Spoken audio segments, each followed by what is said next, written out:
శ్రీమాత్రే నమ. జయ గురు దత్తాత్రేయ నమ. ఈ వీడియోలో మనం ఫిబ్రవరి 4వ తారీఖు నుంచి 10వ తారీఖు మధ్యలో జరగబోయే వార ఫలాలు మేషరాశి వారికి ఏ విధంగా ఉండబోతున్నాయి అన్న విషయాన్ని మనం వీడియోలో పరిశీలిద్దాం. ముఖ్యంగా ఈ వారం గ్రహాల యొక్క పరిస్థితి పరిశీలించినప్పుడు ఇది మేషరాశి వారి వరకు గురుగ్రహం భరణి నక్షత్ర ప్రవేశం, అలాగే 5వ తారీఖున కుజుడు దశమ స్థానంలోకి ప్రవేశించి తన యొక్క ఉచ్చక్షేత్రంలోకి దిగ్బలుడై మరి ఈ రాశి వారికి రుచిక మహాపురుష యోగాన్ని ఏర్పరచడం జరుగుతుంది. సో ఈ కారణం వల్ల మేషరాశి వారికి అధికార హోదా కలుగుతుంది. అలాగే రాజకీయ రంగం, రియల్ ఎస్టేట్ రంగంలో ఉన్నవారికి వారు అనుకున్నది సాధించి ప్రత్యర్థుల మీద పట్టు సాధించే అవకాశం ఉంది. సో అలాగే ఇది ప్రభుత్వ ఉద్యోగులకి, పోలీస్ డిపార్ట్మెంట్ వారికి అదనపు బాధ్యతలు రావడం కానీ, వృత్తిలో డామినేటెడ్గా ప్రవర్తించడం కానీ, చాలా కాలంగా ఆగిపోయినటువంటి పదవి అభివృద్ధి, ప్రమోషన్ లాంటిది ఈ సమయంలో జాతకుడికి రావడం జరుగుతుంది. అంటే 2 గ్రహాలు ఈ వారంలో మీకు డైరెక్షనల్ స్ట్రెంత్లోకి రావడం జరుగుతుంది. అంటే రవి, కుజ ఈ 2 గ్రహాలు కలిసి ఉన్నప్పుడు ఇది గవర్నమెంట్ డిపార్ట్మెంట్ వారికి, రాజకీయ రంగంలోకి అనుకూలంగా ఉంటుంది.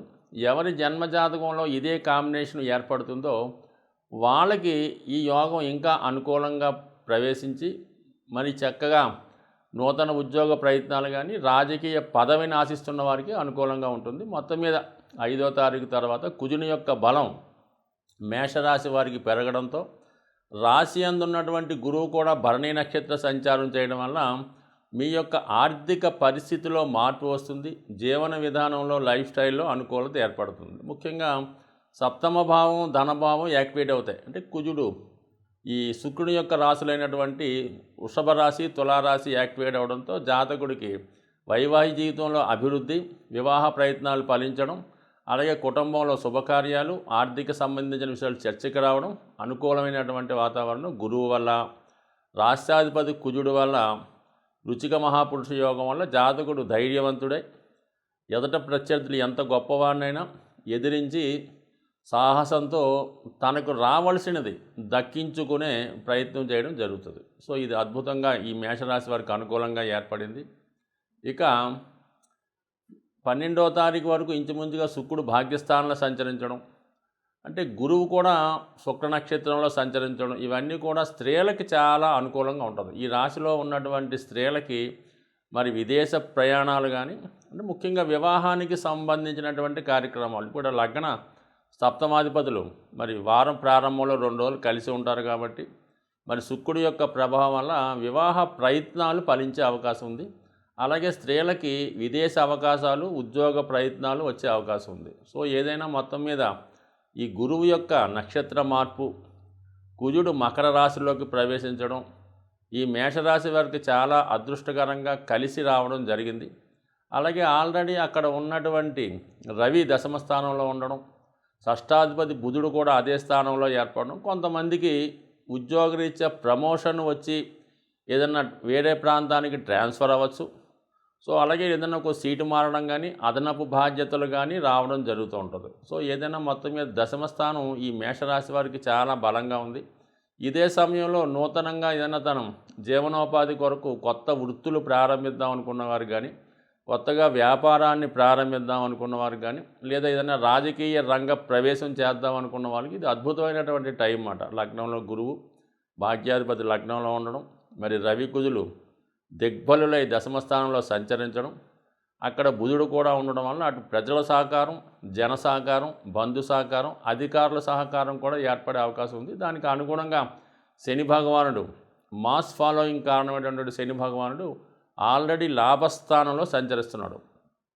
సో ఇవన్నీ కూడా మరి ఈ మేషరాశి వారికి ఈ వారంలో అద్భుతమైనటువంటి రాజయోగాలు ఏర్పడడం జరుగుతుంది. ఒక పదవీ లాభం కానీ, పదవోన్నత కానీ లభించే అవకాశం ఉంది. నిరుద్యోగులకి ఉపాధి అవకాశాలు లభించే అవకాశం ఉంది.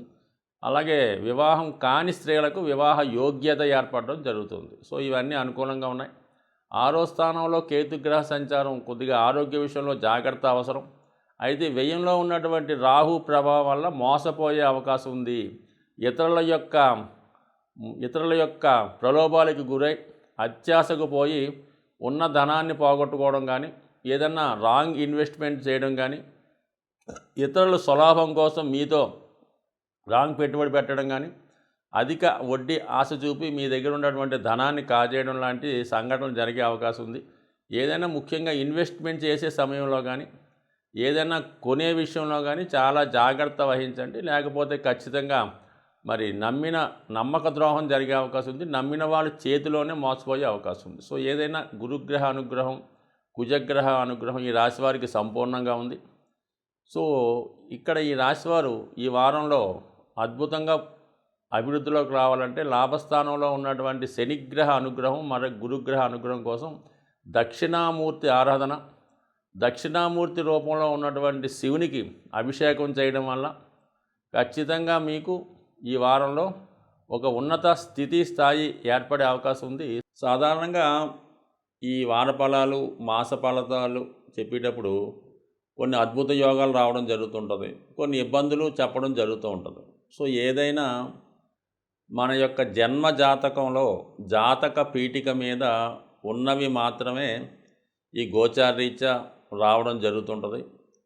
జన్మజాతకంలో లేనివి గోచారం ఎట్టి పరిస్థితులు కూడా ఇచ్చే అవకాశం లేదు. సుమారు ఏదో ఈ మేషరాశి వారికి లాభంలో శని ఉద్యోగం వస్తుంది అనుకుందాం, కానీ వాడి జన్మజాతకంలో కూడా అది రాసి పెట్టి ఉంటేనే శని భగవానుడు ఇవ్వగలుగుతుంటాడు. సో వాడి జాతకంలో వివాహ యోగం లేదు, అసలు వాడి జీవితంలో వివాహ సౌఖ్యం లేదనుకుందాం, వాడికి గురువు సప్తమంలోకి వచ్చినా రాదు, గురువు లగ్నంలోకి వచ్చినా రాదు. అంటే మొత్తం మీద గోచారం అన్నది ఏంటంటే జాతకంలో ఉన్నవి అమలు పరుస్తూ ఉంటాయి. అవి మంచా చెడ్డ, ఎక్కువ తక్కువ అన్నది కూడా ఈ గ్రహాలు నిర్ణయిస్తుంటే తప్ప అసలు జన్మజాతకంలో లేనిది గోచారం ఎట్టి పరిస్థితుల్లో కూడా ఇవ్వదు. సో అందువలన ఏంటంటే దాన్ని జన్మజాతకం ఇంపార్టెంట్ కాబట్టి ఏవైనా దీర్ఘకాలిక సమస్యలు లాంటివి ఉన్నవాళ్ళు, ప్రస్తుతం జాతకం కరెక్ట్గా లేదు, జీవితం కరెక్ట్గా నడట్లేదు అనుకున్న వాళ్ళు ఖచ్చితంగా ఒక మంచి జ్యోతిష్కుని సంప్రదించి నియమాలు పాటించాలి. ప్రస్తుతం కుంభరాశి అనుకుందాం, ఏలినాటి శని ఉంది అక్కడ, చంద్రుడు ఉన్న వారికి కుంభరాశిలో చంద్రుడు ఉంటే వాడికి కుంభరాశి జన్మశని నడుస్తుంది. మరి అందరికీ ఆ ప్రభావం ఉండదు. కొంతమంది జాతకంలో చంద్రుడితో పాటు గురువు కలిసి ఉండొచ్చు, వాడికి ఒకలా ఉంటుంది. చంద్రుడితో పాటు శుక్రుడు కలిసి ఉండొచ్చు, వాడికి ఇంకో విధంగా ఉంటుంది. ఈ విధంగా కొంతమందికి ఆ చంద్రుడి పైన గురువు దృష్టి ఉండొచ్చు, వాడికి కూడా ఈ ప్రభావం తగ్గుతూ ఉంటుంది. కొంతమందికి చంద్రుడు ఒక్కడే కుంభరాశిలో ఉంటాడు, అటు మీనరాశిలో గ్రహం ఉండదు, ఇటు మకర రాశిలో గ్రహం ఉండదు. అంటే ఈ ఒక విధమైన దుర్యోగం ఏర్పడుతుంది అన్నమాట. చంద్రుడికి రెండు పక్కల గ్రహాలు లేకుండా వాడికి వచ్చినటువంటి ఏలినాటి శని చాలా భయంకరంగా ఉంటుంది. అదే ఒక పక్క గురువు, ఒక పక్క శుక్రుడు ఉండి ఈ మధ్యలో ఉన్నటువంటి ఈ చంద్రుడికి మంచి బలం ఉండడం వల్ల వాడు ఏలినాటి శని పెద్దగా ఇబ్బంది పెట్టదు. ఈ విధంగా గోచారం అన్నది కూడా మిగతా గ్రహాల ప్రభావం బట్టి ఉంటుంది. ఏదైనా జాతక చక్రం జన్మ జాతకమే ఇంపార్టెంటు, దాన్ని బట్టే పరిహారాలు చేసుకుంటే మంచిది. అంటే ఈ గోచారం అనేది టెంపరీగా మనకి చెప్తూ ఉంటుంది. ఏదో మరి సంతాన యోగం లేదనుకుందాం, అసలు ఇబ్బంది పడుతున్నాడు, ఈ పంచమ స్థానంలో గురువు వచ్చినప్పుడు వాడు ఏదైనా ఒక డాక్టర్ని సంప్రదించో లేదంటే ఏమైనా దత్తత తీసుకోవడమో ఈ విధంగా చేసుకోవడం వల్ల అది ఇస్తా తప్ప ఒరిజినల్గా మాత్రం ఇచ్చే శక్తి గోచార గ్రహాలకైతే ఉండదు. జాతకంలో ఉందనుకున్న జాతకంలో వాడికి పంచమంలో గురువు ఉన్నాడు, సంతాన యోగం ఉన్నది, దానికి గురువు 5లోకో 9లోకో లగ్నంలోకి వచ్చాడు గోచారీత్యా, ఖచ్చితంగా ఆ సంవత్సరంలో వద్దనుకున్న సంతానం ఇస్తాడనమాట. మరి అదే అక్కడ జన్మజాతకంలో లేకపోతే ఏమీ కూడా రాదు. రాజయోగమైనా, ధనయోగమైనా, అధికార యోగమైనా, ప్రభుత్వ ఉద్యోగమైనా జన్మజాతకంలో ఉండాలి.